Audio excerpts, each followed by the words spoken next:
Gabby, I'm gonna be late getting home again today. I plan on heading to the gym after I get out of work today. So it might not be until around 11 p.m. before I'm home, okay? Archie, are you being serious? Yeah, I am. But I had only just had our baby a couple days ago. And I was helping you out all day and night at first, right? Do you think that it's okay to not have to deal with the baby and I anymore now then? That's not at all what I think. I just happen to have a lot going on myself now. But even after childbirth, I'm still not 100% myself again and need some more time to rest. And without you, I can never rest, having to watch over May all day. Can you at least help me out with her a little bit more than you are right now? I'll help you out with her when I have my hands free. What do you mean? You and I should be working on raising her together at all times. If you have the free time to be going to the gym tonight, just skip that and come home. May is your baby as well, after all. Don't you get that? But for some reason, she doesn't look all that much like me. Huh? You are the worst, Archie. You have no right saying something that selfish right now. But even my parents were saying the same thing when they saw her. No way. I think she has the same ears as you do. Also, she happens to only be a fresh baby right now, so over time, I'm sure she'll start to look more like you. Your parents are so mean. Why would they ever bring something like that up around you? Saying that the baby looks nothing like their son. Do they not care for how we feel? They were only saying that she looks more like you than anyone else. And they laughed about the fact that May doesn't have to look like me. So why are you getting so worked up over that? I just happen to feel like your mom and dad were trying to slight me or something. If anything, you've been a bit rough when it comes to the way you act. Not them. You've also been getting really upset all the time lately. I have every right to get angry, though. I was thinking that after giving birth to our daughter, I'd be able to come home and we'd work together to care for her. But soon after that day, you've just stopped coming around the house. And when it comes to the weekends, you'll go out by yourself, leaving me all by myself here having to raise May. What is going on there? I'm going out shopping for the things you asked for, right? But that's all you've been doing for me. What has happened to you, Archie? You were so happy back when I had given birth to May. Have you stopped thinking that your own baby girl is cute or something? I think that she's a cute little baby, Gabby. I just happen to have other things going on right now. That's it. Well, I have things going on myself right now. I have to spend all day and night by myself taking care of this baby girl when I'm exhausted. And I'm doing all of this without any help from you anymore. You act like this doesn't happen to other people. There are families where their husband has to go on business trips after his wife gives birth, leaving their wife at home to care for the baby, right? You are such a piece of garbage. I never thought that you, of all people, would turn into this horrible of a husband. Recently, I've started to think that I might have married the wrong person. If things keep going downhill like this with you, then I'm going to start thinking about getting a divorce. I understand that you might be busy right now, but I don't care. You need to be thinking about your wife and baby as well. If you can't do that soon, then things are going to be over between us.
You are going to be responsible for all you've done, whether you like it or not.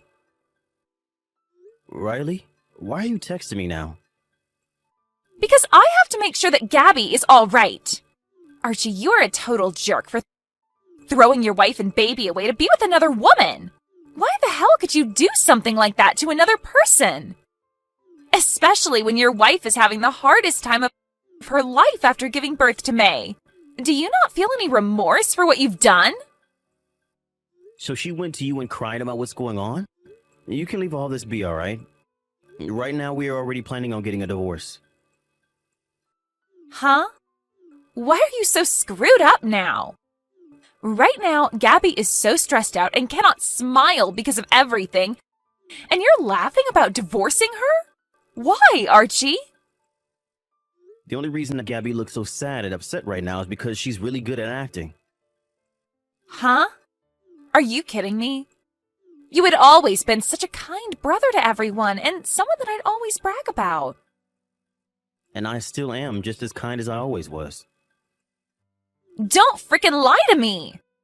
You had been so kind and treated your wife so well that I was jealous of the relationship you guys had. Why the hell would you cheat on her?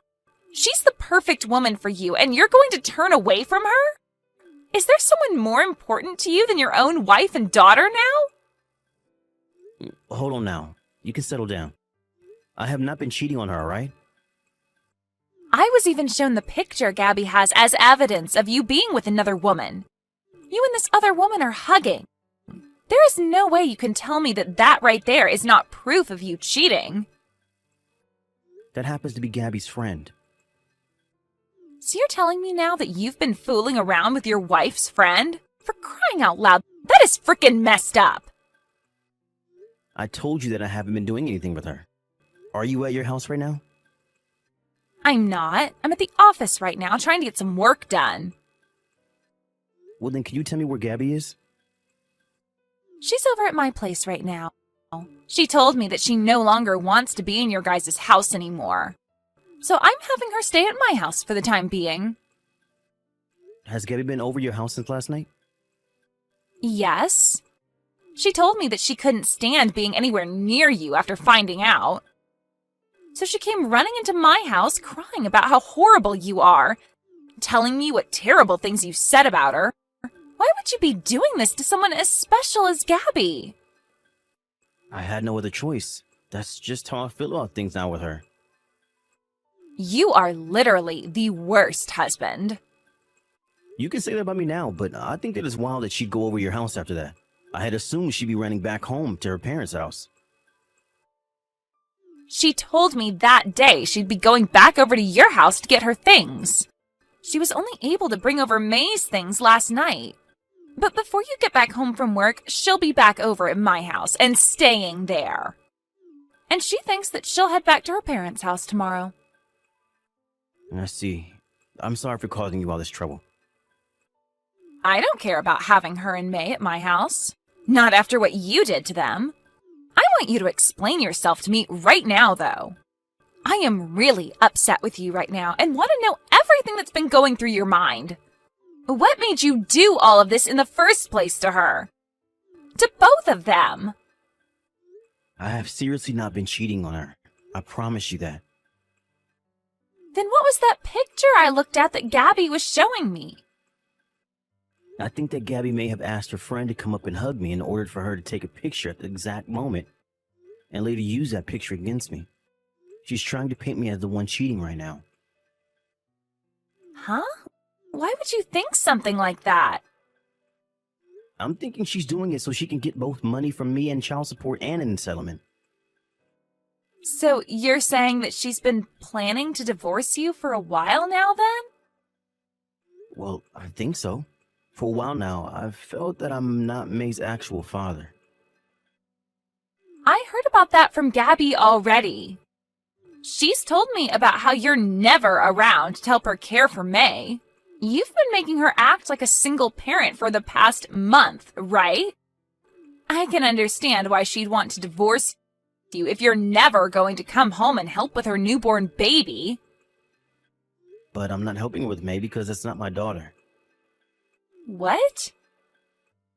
Riley, I'm sorry. What? What do you mean by that? I know that you were so happy to finally have yourself a little niece, but May is not my child, and therefore she's not your niece. The real father happens to be the man that Gabby has been cheating on me with. Archie, during your next day off, can you come to my parents' house? I'll have my lawyer here waiting to talk with you, and we can discuss what's going to happen with this divorce. And my parents would like to have a word with you as well about this. So make sure that when you're over here, you don't say anything too horrible to me. Right now, both my mom and dad are infuriated with you. One wrong move, and one of them might just snap. Understood. I'll make sure to bring my lawyer along with me as well. I'd love to have a talk with you as well about how I've been cheating on you. You need to learn when to give up, Archie. You still don't plan on confessing to us about how you've been in the arms of another woman? I'm going to make sure that you have no other choice but to pay me both May's child support every month and a settlement to me. I'm thinking around at least $100,000 for the settlement. $100,000, huh? That's quite a lot of money to be asking me for. Well, I guess you had only married me in the first place for my money, so I shouldn't be all too surprised. Huh? What did you just say to me there? You were the one that abandoned me and never took care of your daughter or I. I can keep saying this all day if you like. I have not been cheating on you, and I never plan to. You're going on about that again? I have concrete evidence that says otherwise, Archie. Do you still not fully grasp that? The pictures that you have of me cheating were made up by you, right? The person in that photo happens to be your friend, right? Huh? I don't know her. I can't even see her face in the photo. Don't worry about that. The man I paid to go out and take pictures of me that day has all sorts of photos with her face showing. And by man, I mean detective. What? What do you mean, detective? Actually, for the longest time now, I've been wanting to divorce you. So I made sure to have an investigation started to make sure I was right about my intuitions. Do you know the reason why I might have had doubts about you? I don't know. I think you just started to doubt me because you started to love that other woman. Wrong. I started to doubt you because my gut told me that you were with another man. And when I realized that May wasn't even my child, it became pretty clear that there was someone else involved. Wait. Why are you going on about things that don't make any sense? May is your daughter, all right? Nope, she's not. I made sure to have 2 DNA tests run on her, so I know for a fact that she's not mine. You had DNA tests done? Remember that even before you became pregnant with May, I was starting to doubt you and thought you might be cheating on me. There were times you told me you were home, but I'd hear from my friend at the same time that he saw you out with another man. So you started looking into that? Yeah, because I started to realize you were lying to me. And I noticed that your lies only began to grow more common as you became pregnant. I didn't want to believe myself, but I only became more and more nervous about you, and so, to make my anxiety go away, I asked to have a DNA test taken. Are you serious? Yeah, I am. And I'll make sure to bring both results from those DNA tests with me when I come to your parents' house. Why are you only starting to bring this all up now? I was a bit stuck after seeing the results of the test and the evidence the detective was bringing me. Learning that May was not my real daughter completely shocked my whole system. I started having to think about the next steps to take and how I was to go about getting a divorce. And after taking a chance and asking one of my coworkers about what to do, they said I should calm down and think. So we ended the conversation with calling the detective back and asking them to start searching for who the real father is. You could have at least told me all of this the first time you got those results. Why did you hide all of this from me until this exact moment? Right before I was going to say anything, you left. I never believed back then that you'd bring anything up to me. It was because of you that right now my life is on thin ice, and I'm having to make all kinds of hard decisions. Don't blame me for your actions. The reason all of this is happening to you is because you chose to cheat on me and have a baby with the other man, right? And after that, you tried to make me look like I was the one cheating on you? You had your friend come up and hug me out of nowhere, all so that you could snap some quick pictures and use them to get money from me? I've not been making that up. Back when you took that picture of her hugging me, she told me she wanted a taxi home because she wasn't feeling too well. And she asked me to call her a taxi since I was still around her. And? What does that have to do with us? I'm sure you took her to the hotel right after that. I have no idea what you're talking about right now. After I had sent her on her way in a taxi, after she had run up and hugged me, I got a call. It was from the detective I hired. And he told me that the woman who hugged me and then asked me to get her a taxi was your friend. Needless to say, I was shocked hearing that. Apparently, he was following you all day and saw that you met up with her before you asked her to come and hug me. And he was then able to get photos of both you taking pictures of me being hugged and of the hugging itself. I have evidence that clearly shows I wasn't cheating on you and that you set it all up. Is that so? You aren't going to escape me this time. I'll make sure to teach you who the real jerk is this time. I'm also working on finding out who the man is that you've been cheating on me with, and if he's the father of May or not. I believe from what I've found so far, it's Bill, right? And he happens to be married himself?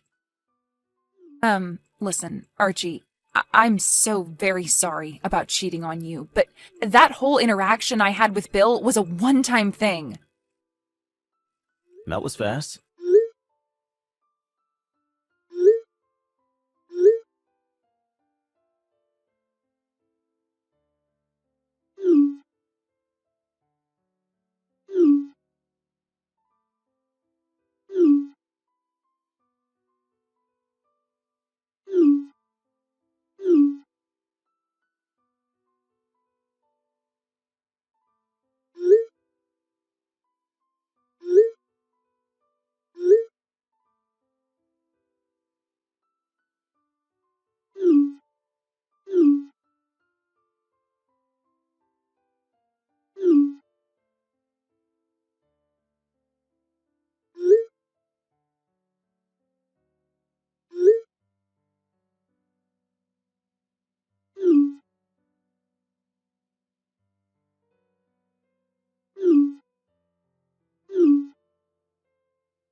From there, I immediately started working with my lawyer to have the divorce processed. Gabby cried and cried about how she didn't want to get a divorce, but I knew deep down she was lying through her teeth again and that she wanted a divorce just as badly. It took a bit of help from her parents, but they were soon able to force her to sign the divorce paperwork and finish the deal. After that, I was able to get a settlement from both Gabby and Bill, who she had cheated on me with. And luckily for myself, they were both able to pay me right away. In Bill's case, he happened to already have 3 kids of his own, and so his wife didn't end up divorcing him for their sakes. But as punishment for doing all this, his pissed off wife told him he would not be getting any money from her anymore, and that for the rest of his life, he'd be doing all the chores in the house for her. And as for Gabby, she was kicked out of her parents' house and without them even giving her a chance to make a comment. Then they took May into their house and made sure that Gabby would never be able to care for her ever again. I think money-wise, it was a good thing for May that her grandparents decided to take her in and raise her, as Gabby has pretty much nothing now. It's not easy for me to say this about Gabby, but I feel 100% more trust in her parents caring for May than I ever did with Gabby. As of right now, I'm not really sure how Gabby is living with herself and what she's up to. But honestly, I don't even want to know. But when it comes to May, I still have the small amount of care in me that makes me hope she has a good future ahead of her. When it comes to myself after everything, I went back to my parents' house for a little bit while taking some time off work to let myself relax a little. At the time, I didn't want to really do anything, so a lot of my friends and family would end up taking care of me until I started to gain my energy back. I think now I'm doing a lot better knowing that I still have people around me that I can trust. My sister has even come back to my parents' house a few times, and she would take me out on drives in her car. We both talked a lot about what happened, and her being around me really helped me have an outlet that I needed. And now I'm able to start going out again and even start to hang out with old friends of mine. The wounds to my heart are still not healed yet, not even close actually, but over time I'm sure I'll start to feel 100% again and might even go out to find myself a new woman. Before then, I need to take things slow and make sure not to burn myself out any. Step by step, I'm going to make sure that my happiness and my heart come back to the way they were before I ever married Gabby.